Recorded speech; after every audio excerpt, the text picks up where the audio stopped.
Hey, it's Emma, 30 years old, a graphic designer from Seattle, and I thought I knew what betrayal felt like until last month. My best friend Lily, the sister I never had, texted me that her wedding was postponed.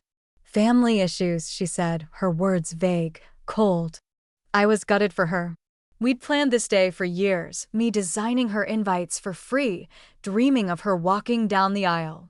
But something in that text didn't sit right. So I baked her favorite chocolate chip cookies, hopped in my car, and drove 90 minutes through Seattle's rain to cheer her up. What I found shattered my world. I pulled up to her house, expecting a quiet night of comforting my heartbroken friend. Instead, I saw luxury cars, twinkling lights, and heard music, wedding music. My stomach dropped. I walked in, cookies in hand, and there was Lily, radiant in her white dress, laughing with our friends. The room froze when they saw me. "Emma, why are you here?" Lily stammered, her face pale. My name wasn't on the guest list. They'd erased me from her big day. I stood there, invisible, as 30 pairs of eyes avoided mine. They lied to keep me away. My heart broke, but I held it together. What secret were they hiding? Why would my best friend of 15 years do this? If you've ever been stabbed in the back by someone you'd die for, stick around to hear how I uncovered the truth. Drop a like, subscribe, and let's dive into this mess, because trust me, it gets crazier. Where are you watching from? Tell me in the comments. Those cookies felt like 1,000 pounds in my hands as I stood frozen in Lily's doorway, the wedding party staring like I was some uninvited ghost. My heart was racing, but I plastered on a smile, said I'd just stopped by to check on her, and slipped out before anyone could see me crack. Driving back through Seattle's rain, I kept replaying Lily's text, family issues, weddings off. A lie. She'd planned this behind my back, erased me from her big day. Why? I needed answers, but first, I needed to piece together the life I thought I knew. Lily and I had been inseparable for 15 years, ever since sophomore year at Roosevelt High. We'd sneak out to Pike Place Market, sharing dreams over coffee, me sketching logos, her perfecting recipes. She was the dreamer, I was the doer. When she opened her restaurant, I stayed up nights designing her menus for free. When she got engaged to James, I threw myself into her wedding plans, handcrafting every invite. Sure, my graphic design career was taking off, big clients, fancy awards, but I never thought that made me better. I was just Emma, her ride or die, the one who'd drop everything to bake cookies on a rainy Saturday. But lately, I'd noticed cracks. Lily's texts got shorter, her calls rarer. I chalked it up to wedding stress or her struggling restaurant.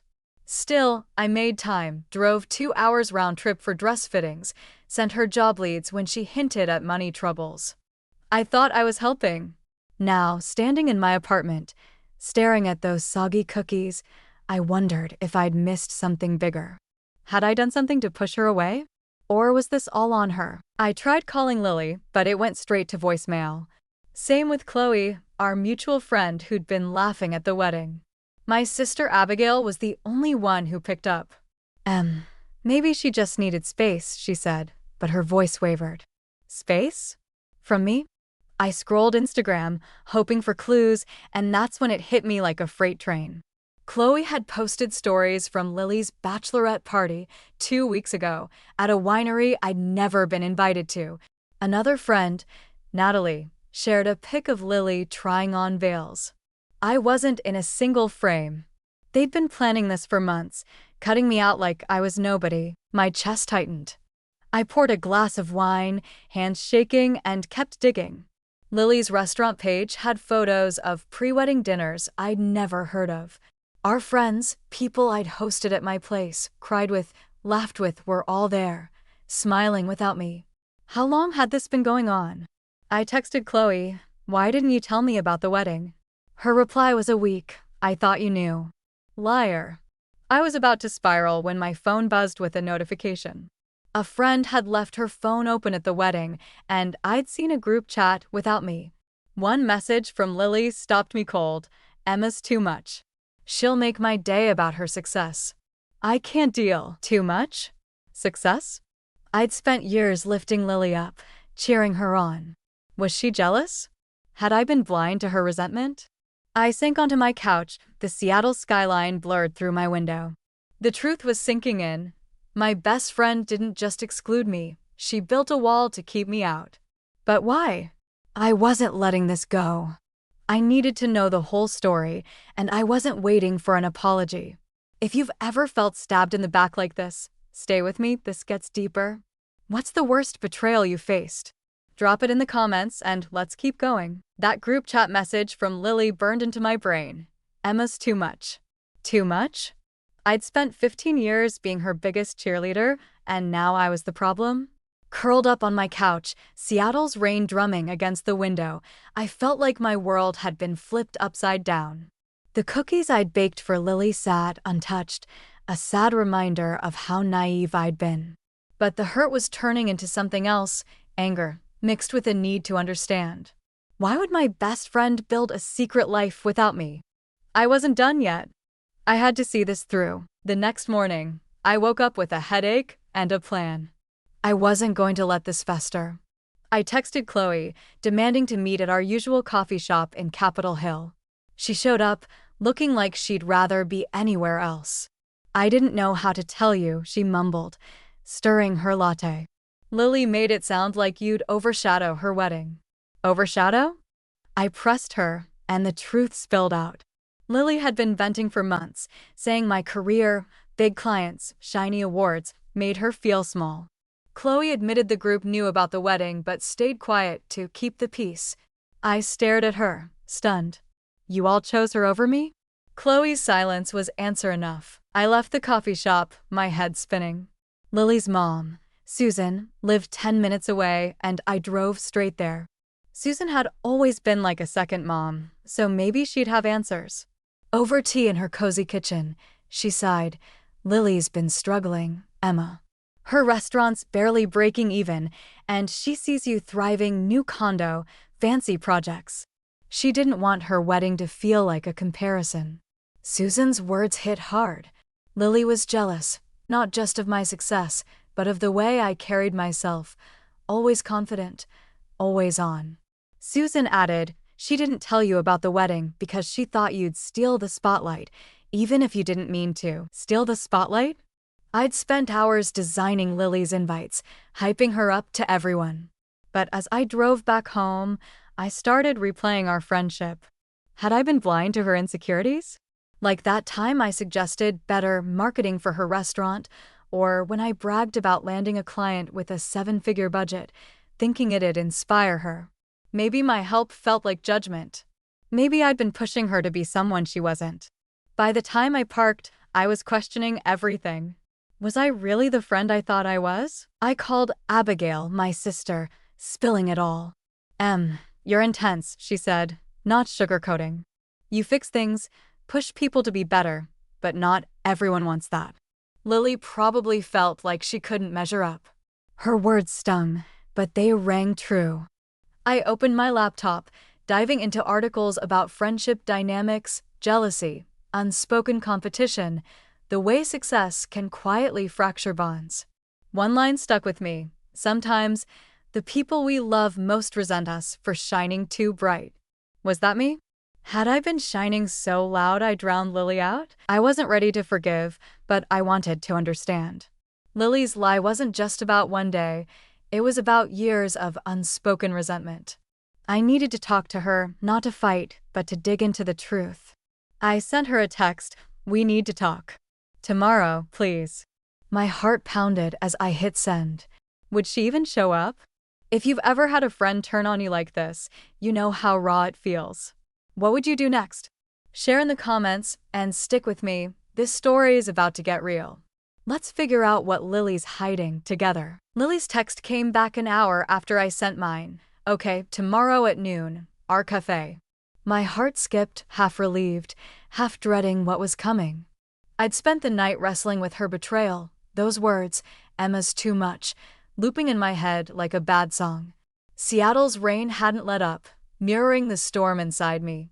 Susan's words about Lily's struggles and Abigail's blunt take on my fixer vibe forced me to see I wasn't blameless. I'd pushed Lily, maybe without meaning to, but her lie about the wedding cut deep. I needed to know why she'd shut me out, and I wasn't leaving that cafe without answers. I got to our spot in Capitol Hill early, the same cafe where we'd spent countless Sundays plotting our futures. The smell of coffee grounded me as I sipped my latte, waiting. Lily walked in, her usual spark dimmed, eyes avoiding mine. She sat, clutching a mug like a shield. "I'm sorry," she started, voice low. "I didn't know how to tell you." I cut in. "Tell me what?" "That you lied about your wedding? That you thought I'd ruin it?" My voice shook, but I kept it steady.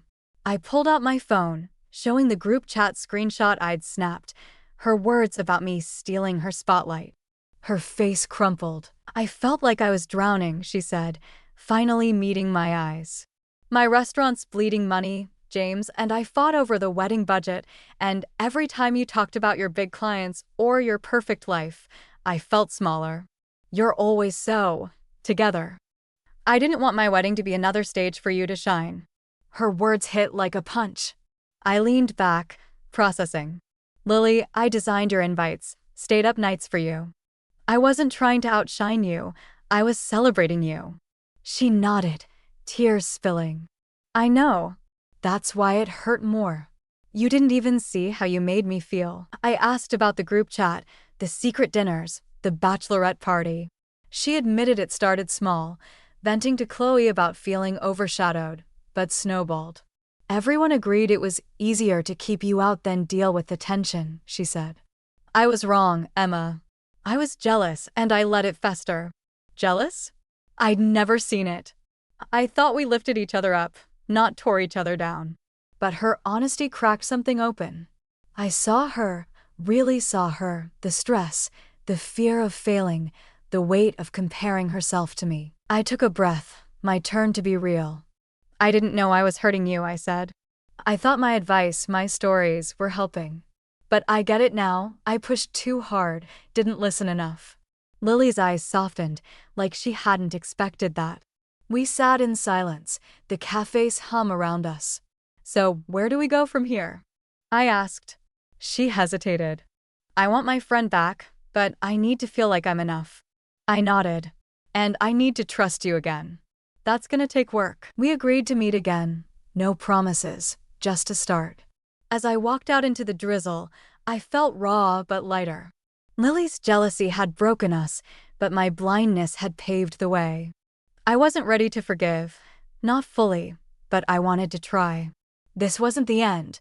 It was a messy beginning. If you've ever lost a friend to jealousy or misunderstanding, you know this ache. What would you say to Lily? Drop it in the comments and stay with me, we're not done yet. This story is about to take a turn you won't see coming. Leaving that cafe, I felt like I'd been through a storm, but the air was clearer. Lily's confession, her jealousy, her fear of being overshadowed, had cracked open the truth, but it also left me raw. Seattle's drizzle soaked my jacket as I walked, replaying our talk.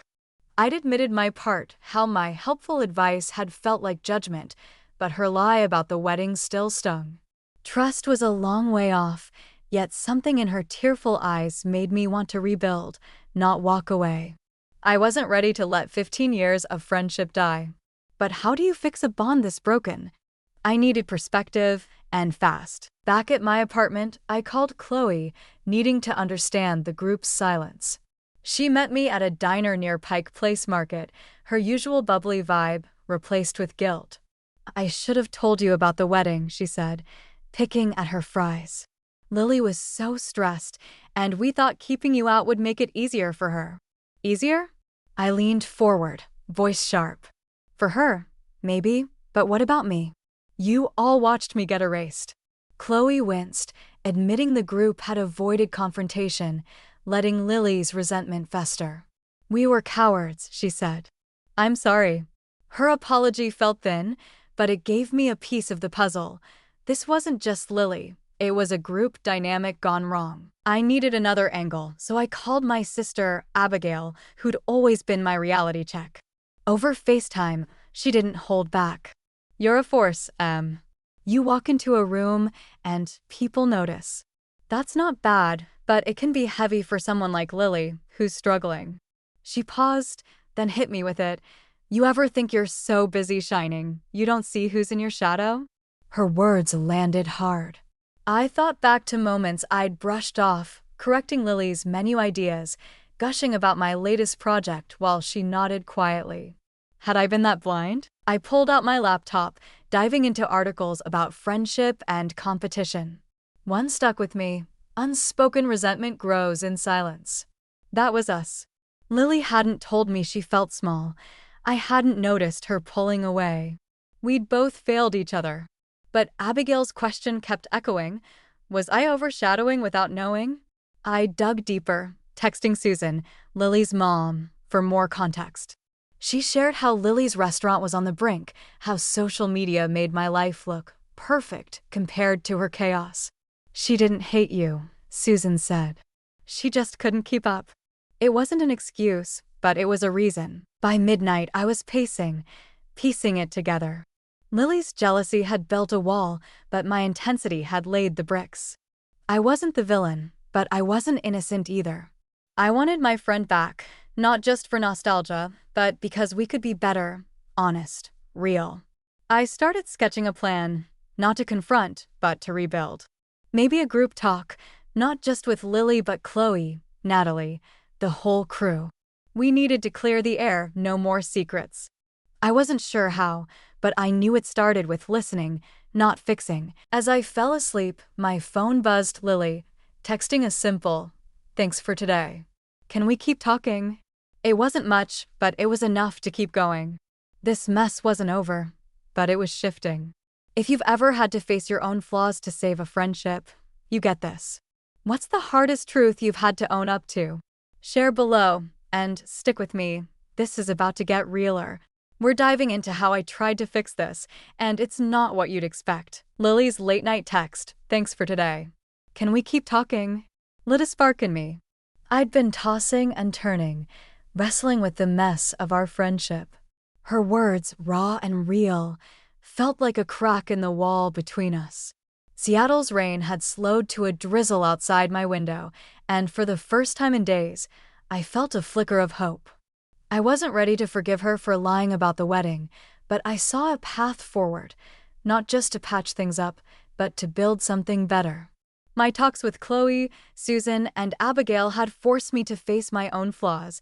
I'd been pushy, blind to how my shine cast shadows. Now, I needed to understand myself as much as I needed to understand Lily. This wasn't about blame anymore, it was about truth. I spent the next morning at Pike Place Market, sipping coffee and journaling by the waterfront. The salty air cleared my head as I scribbled questions. When did I start trying to fix Lily? Why didn't I see her struggling? I thought back to college, when I'd push her to ace exams, or last year, when I sent her articles on restaurant marketing, thinking I was helping. Each memory stung. I'd seen myself as her cheerleader, but maybe she'd felt like my project. Abigail's words echoed, "Not everyone wants to be fixed." I pulled out my phone, scrolling through old texts, me sending job leads, Lily's replies short, polite. The signs were there. I'd just missed them. I called Abigail again, needing her blunt take. "You're intense, Em," she said, laughing softly. "You dive in, solve problems, make things better. But sometimes, people just want you to listen." She told me about a time I'd reorganized her apartment unasked, thinking I was being helpful. "It's your love language," she said, "but it can feel like control." Her honesty hit hard. I'd been so focused on lifting Lily up, I hadn't noticed I was pushing her down. I spent hours online, reading about friendship dynamics, how eldest child tendencies like mine could come off as overbearing, how success could breed resentment if you weren't careful. One article said, "The best friends don't just share wins, they share vulnerabilities." I'd shared my wins, but not my doubts. That night, I sat with a sketch pad, mapping out our friendship like one of my design projects. I drew Lily's restaurant struggles, her wedding stress, my career highs, lines crossing where I'd bragged or advised without asking. I saw it clearly. I'd been a lighthouse, like she later described, but my light had blinded her. I wasn't perfect, and I didn't need to be. I just needed to be real. I texted Lily, "Can we meet again? I want to hear you, really hear you." She replied, "Tomorrow, same place." My heart raced. This wasn't just about her apology, it was about me showing up differently. I lay awake, planning. I didn't want another fight or tearful standoff. Maybe I could bring Chloe and Natalie, make it a group thing, clear the air for real. I'd read about exercises where friends write what they value and what hurts. It sounded cheesy, but it could work. I wanted Lily to feel safe saying hard things, and I needed to practice listening, not solving. This was my chance to change the script. If you've ever had to face your own role in a broken friendship, you know how scary this feels. What's the toughest thing you've had to admit about yourself? Drop it in the comments and stay with me. This is where things start to shift. We're about to see if we can rebuild this, and it's not going to be easy. Lily's quick reply to meet again had me hopeful, but nervous. My journaling at Pike Place Market and late-night research had peeled back layers of our friendship, showing me how my fixer instincts had hurt her. I wasn't just a cheerleader, I'd been a bulldozer, pushing Lily to match my pace without seeing her struggles. Her lie about the wedding still burned, but I saw now how my intensity fed her resentment. Seattle's gray skies matched my mood as I realized fixing this would take more than one talk. I needed a plan, not to control the outcome, but to create space for honesty. This wasn't about patching things up, it was about rebuilding from the ground up. I booked a private room at the cafe for Saturday, 2 days away. I texted Lily, Chloe, Natalie, and James, keeping it simple. "Can we meet to talk, all of us?" No judgment, just truth. Saturday noon. Lily replied, "I'm in." Chloe and Natalie agreed, hesitant but willing. James said, "If it helps Lily, I'm there." My stomach churned. This could either heal us or blow up. I headed to an art supply store, grabbing colored paper, markers, and sticky notes. Back home, I printed prompts from a psychology site. What do you love about this friendship? What's been hard? I even wrote a letter to Lily, not to send, but to clarify my thoughts. "I'm sorry for pushing you. I want you back, but I need to trust you again." The night before, I barely slept, rehearsing what I'd say. I didn't want to steamroll anyone, but I needed to own my part. I practiced lines in the mirror. "I didn't see how my advice hurt you, Lily. I want to listen now." It felt awkward, but real. I packed a notebook, the supplies, and a thermos of coffee, ready for a long day. This wasn't about winning, it was about showing up differently. I thought of Abigail's words, "Share vulnerabilities, not just wins." I'd never been great at that, but I'd try. By morning, I was a mix of nerves and determination. I walked to the cafe early, setting up the room with paper and markers scattered on the table. The space felt warm with coffee brewing in the corner, but my heart raced. What if Lily shut down? What if the group ganged up on me? I took a deep breath, remembering why I was here. 15 years of friendship deserved a shot. This was my chance to listen, not lead. If you've ever had to face a room full of hard truths to save a relationship, you know this feeling. What's the scariest conversation you've had to start? Share it below and stick with me. This meeting's about to change everything. We're diving into the rawest part yet, and you won't believe what happens next. Setting up that cafe room, I felt like I was preparing for battle, but one where honesty, not anger, was the weapon. The colored paper and markers on the table looked almost childish, but they were my plan to get Lily, Chloe, Natalie, and James to open up. My heart pounded as noon approached. The memory of Lily's wedding lie still sharp, but my resolve stronger after days of soul-searching. I'd seen my role in pushing her away, and her jealousy had cracked our friendship wide open. This meeting wasn't about fixing everything, it was about starting raw and real. Seattle's rain tapped the cafe windows, setting a somber tone as they walked in. Lily arrived first, eyes nervous but soft. Chloe and Natalie followed, awkward, avoiding my gaze. James, quiet but supportive, nodded at me. I started simple. "Thanks for coming." Let's be honest today, no filters, no hiding. We've all hurt each other, and we need to say it. I handed out paper, asking everyone to write two things: what they loved about our group and what hurt. The room was silent, just pens scratching. I wrote about loving Lily's passion, Chloe's humor, but how the wedding lie and their silence cut me deep. We shared in a circle. Lily went first, voice shaky. I love how Emma's always there, but it hurt when her success made me feel like a failure. She'd drawn me as a lighthouse, bright but blinding. Chloe admitted loving our laughs but resenting my take charge vibe. Natalie said she felt stuck in the middle. James, surprising us, wrote that he hated how the group let Lily's stress spiral. My turn: I love you all like family, but finding out you planned her wedding without me felt like losing you. My voice cracked, but I kept going. I didn't know my advice was hurting. I'm sorry. The air shifted, heavy but open. I suggested a truth map, drawing how we saw our friendships.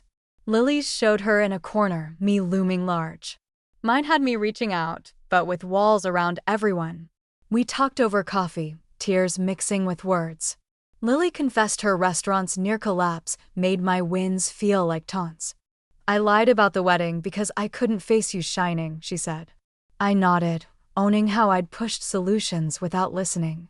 Chloe apologized for staying silent, admitting she feared conflict.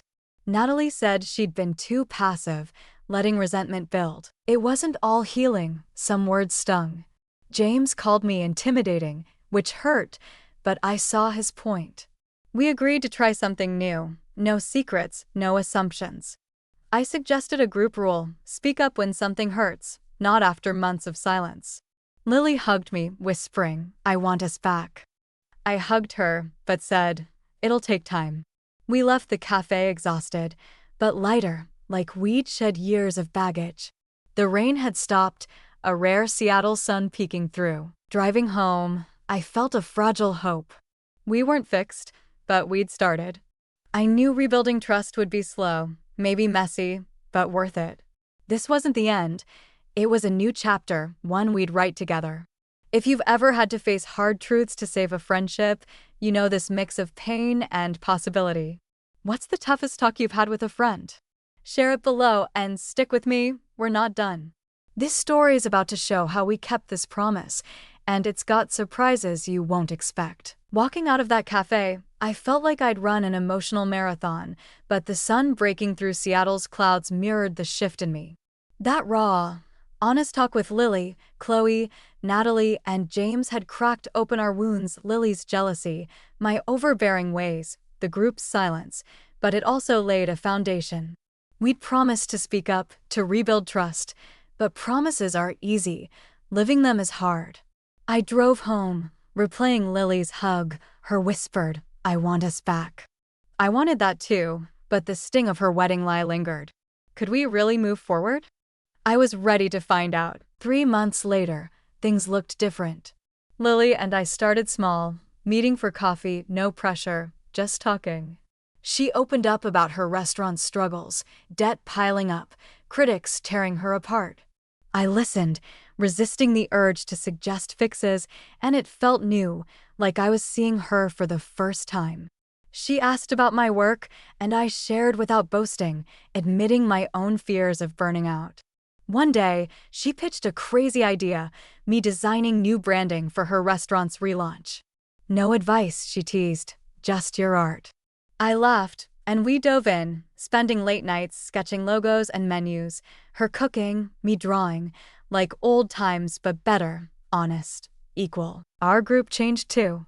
Chloe, Natalie, James, and I met monthly, using those silly paper exercises to keep things real. Chloe called me out once for jumping in too fast. I thanked her instead of defending myself. Natalie spoke up about feeling left out, and we listened. It wasn't perfect. Lily and I bickered sometimes, old habits creeping in, but we caught ourselves, apologized, moved on. The turning point came when Lily threw a small relaunch party for her restaurant. She insisted I be there, introducing me as my best friend, the genius behind our new look. No walls, no shadows, just us, celebrating together. I saw her differently now. At the party, packed with 50 buzzing guests, Lily shone, serving dishes she'd poured her heart into. I didn't feel the need to lead or fix. I just cheered, snapping photos, hyping her up. She pulled me aside later, grinning. I used to think I had to compete with you, she said. Now I know we're on the same team. I hugged her, my throat tight. Same, Lil. No more secrets. James, Chloe, and Natalie joined us, raising glasses, and for the first time in years, I felt like I belonged, not as the star, but as part of something real. Reflecting now, I realized that cafe talk wasn't a fix, it was a start. We'd learned to pause, to ask, what do you need, instead of assuming. Lily's restaurant is thriving, and I'm designing her new website, but the real win is our friendship. Messy, human, stronger for it. I still catch myself wanting to help too much, but I'm learning to listen. Lily's learning to speak her truth without fear. We're not perfect, but we're trying, and that's enough. This journey showed me friendships can survive betrayal if you face the hard stuff head-on. It's not about being right. It's about being real. If you've rebuilt a bond after it broke, you know this fragile, beautiful feeling. How did you do it? Share your story below, and stick with me, this isn't the end. We're about to wrap this up with what I learned and how it changed me.